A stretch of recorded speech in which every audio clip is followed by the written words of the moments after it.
Family of four disappeared from their home in Fallbrook, California on February 4th, 2010.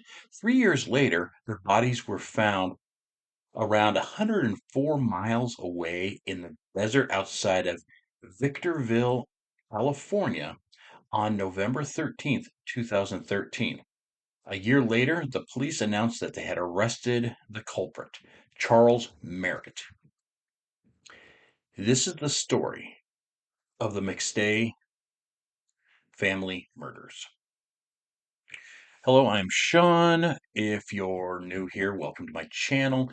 If you're returning, it's great to see you again. I research true crimes that I find interesting to tell you about.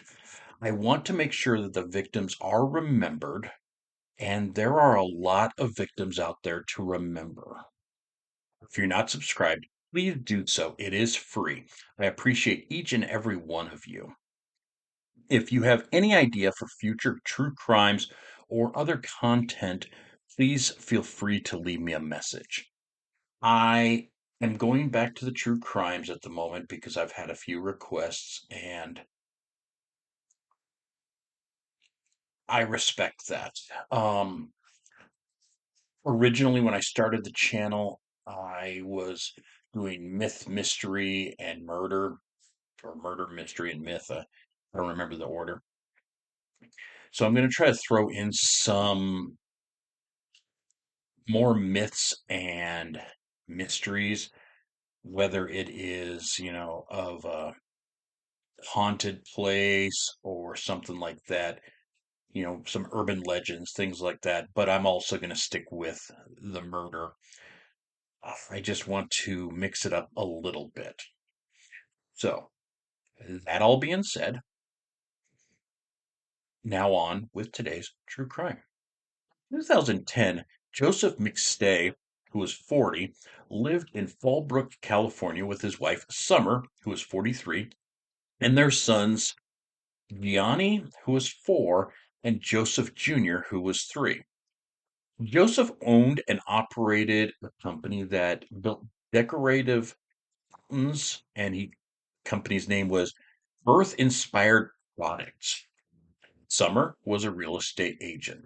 Her birth name was Virginia Lisa Arendt, Arden, but she was known as Summer.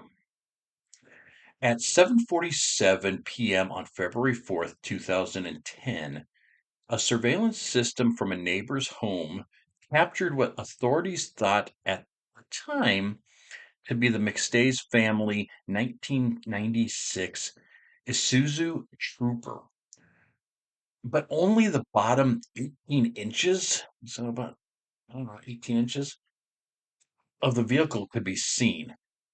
It did not see who was in the car. I don't know if you can really tell what vehicle it is after 18 inches. Um, but I guess it's a possibility.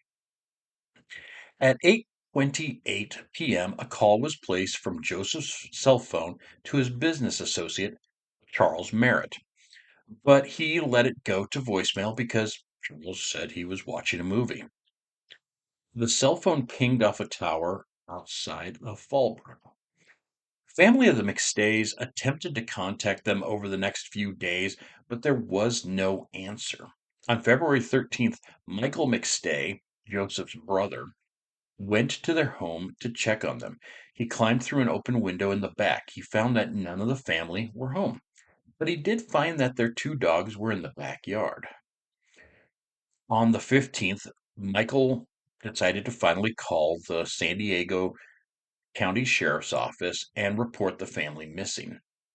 The sheriff issued a warrant on the 19 to do a search of the house. They found no evidence of a struggle or foul play. The only thing in question were a carton of eggs that had been left out on the counter and 2 child-sized bowls of popcorn that was left on the sofa. At the time, they said that it seemed like the family just made a hasty departure.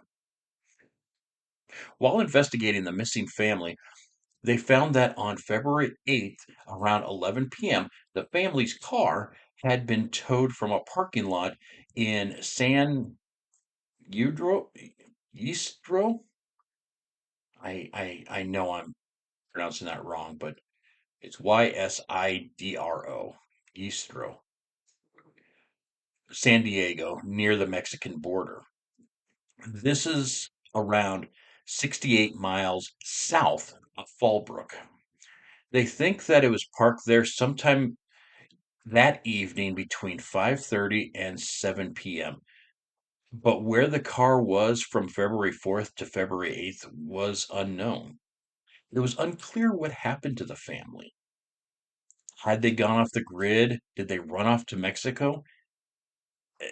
No one had any clues. On April 2nd, 2010, the FBI joined the search for the missing family. The FBI found emails that the family had been interested in obtaining passports so they could travel to Mexico. In November, Patrick McStay, Joseph's dad, stated that he had been going through his son's emails and located a suspicious activity by his business partner, but that led to a dead end. 3 years later, so there was nothing between that and 3 years later. It just went nowhere. But 3 years later, on November 11th, 2013, a motorcyclist found four sets of human remains buried in two shallow graves in the desert. This was outside Victorville, California, which is 100 miles north of Fallbrook. A 3-pound sledgehammer was also found at the site. It's kind of interesting because with reading it, it never said how the motorcyclist found the shallow the shallow graves. So it's quite interesting. I mean, I'm sure it's just coincidental, but yeah, I just found it really weird. November 15th, bodies were discovered. Wait, November 15th, the bodies were identified as the McStay family.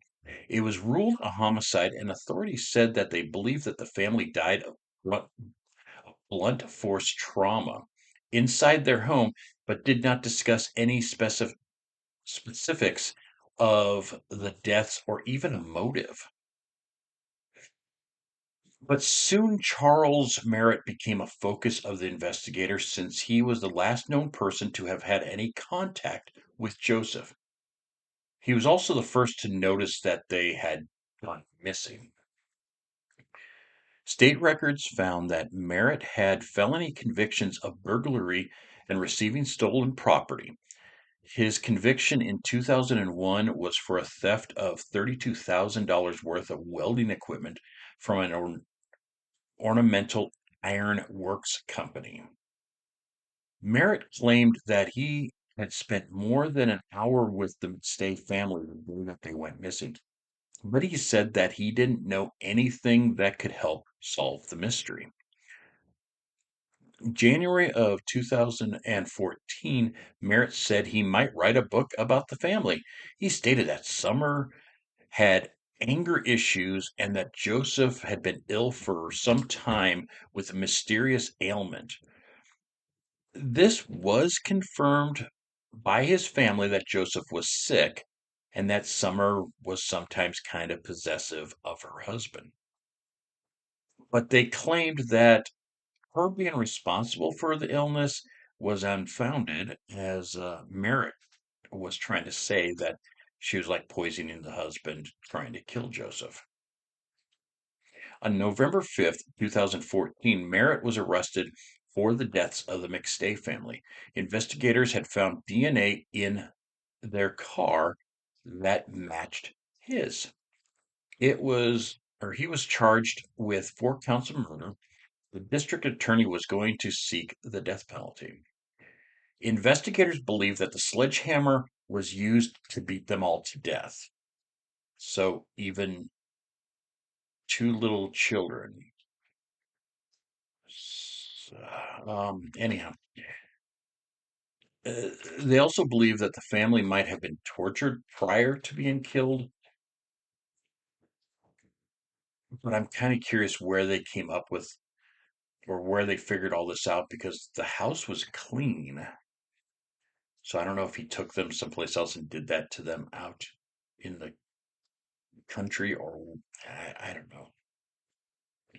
Prosecutors stated that he had gambling problems and that he used Joseph's business account to write more than $21,000 worth of checks the in days after the family went missing. Merritt kept getting his trial date delayed by firing his attorneys. He even attempted to represent himself. Within 2 years, he had gone through five different attorneys. The trial finally began on January 7th, 2019. By June 10th of 2019, the jury found him guilty of murdering the McStay family. And on June 24th, the jury recommended Merritt to be sentenced to death. The court upheld it. He's still currently on death row awaiting the inevitable. It took a while to find that. I could not find any information. Everything I kept reading was saying that he was sentenced to death, sentenced to death. Well, when you say that somebody was sentenced to death, I'm assuming that they've already been put down. Um, but I could not. I mean, it was a lot of different things to find out that he was still alive in prison. Uh, they need to put that a little bit better. You know, killing a family for $21,000 just that is ludicrous. But I don't know. I guess if his gambling problems were that bad, maybe I don't see it. I think it's I don't know. But poor people lost their lives because of this nutcase. So sorry to hear that about the McStay family. Um, hope they're resting easily now. But if you have any other thoughts of other true crime to tell me, for me to tell, please do so. I know next week's is going to be a little bit of a humdinger, and hopefully I can get it past the YouTube censors because it deals with SA. So, um, thank you for being here. If you're not subscribed, please do so. Leave comments. It helps me know if I'm doing okay or doing bad, wanting to know the differences that's going on.